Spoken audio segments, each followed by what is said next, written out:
Minister, first of all, look, it's 416 days since the scheme or the project was announced. And I think we do need some indication of the available funding and the possible timelines for allocation, because there's a huge anxiety out there.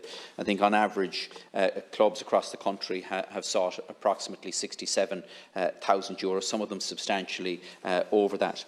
The other issue, Minister, that I want to raise with you is that there was a High Court settlement in April of last year, where there was €300,000 paid out where a defibrillator failed to operate. Now, this has implications for every single sports club across the country, and there is the need for the department to set out clear specifications for defibrillators and a clear process in relation to the maintenance of those defibrillators. So, as I was saying there, obviously a record number of applications, and then we give every county a second chance, and all the applications in the county a second chance to submit technical information, and that process is concluding at the moment.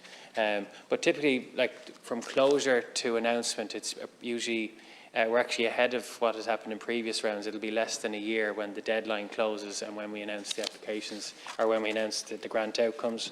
And we expect that to happen in early February. So as Deputy O'Sullivan mentioned, at the end of January, there's the final second chance applications will be submitted. Then we'll finalise the figure with Minister McGrath, and we'll announce it in early February. So I expect the first week or two of February, and all the assessments have been concluded. It's just a case of receiving the technical information and actually giving clubs that opportunity to submit that technical information, so they're included in the round. So it's in their interest, and it's the government actually giving that second opportunity. And in fairness, I know Deputy Griffin, when he was Minister, and others brought in the second chance opportunity, which has greatly benefited clubs and communities, so they're not ruled out. And that was something that there was up to 20 or 25% of applications were ruled out in previous rounds. So that will conclude, and I think it's actually a good time to announce grants in early February, when people have the year ahead to get their funding together, get drawdown, and plan for the summertime, where it's better to actually progress sports capital applications. Thank Deputy Naughten for his question regarding defibrillators. Myself and Minister Martin we announced a stimulus for sport just before Christmas, where we actually funded a significant amount of defibrillators, and we're also through we have an exercise ongoing around with Sport Ireland on establishing a geodatabase of all sport and recreational facilities across the country, and we want to include defibrillators as part of that, so people will be able to see where defibrillators are available. You are correct around they have to be maintained, and people have to know how to use them. And we also fund, through the local sports partnerships, we fund a lot of the training for defibrillators, and part of the training and for people who know how to use them and are within a club environment is to ensure that they have the appropriate, that they're charged and their batteries are updated as well. I will ask Sport Ireland, though, to revert to you on the technical information around what communication they're having with clubs and sporting organisations, and it's a fair question. Deputy Naughten. Minister, look, I think we need to provide a mechanism that protects community groups and individuals around the country in relation to defibrillators. And look, I actively encourage them. I think we need to see them around the country. But we have a situation where individuals and community groups could be exposed, where they're not checked at least once a month, where the batteries and pads are not being replaced as specified by the manufacturer, that they're not housed in heated defibrillator cabinets as specified by the manufacturer, or they're out of the manufacturer's warranty.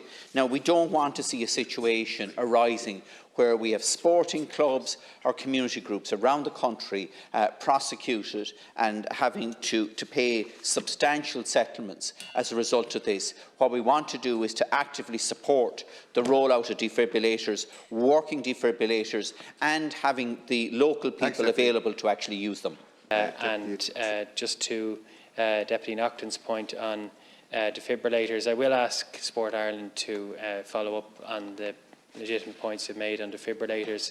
We've supported the purchase of many defibrillators through the equipment programme, Some will be included in the sports capital as well. And through the sporting organisations, we funded many defibrillators in the announcement before Christmas.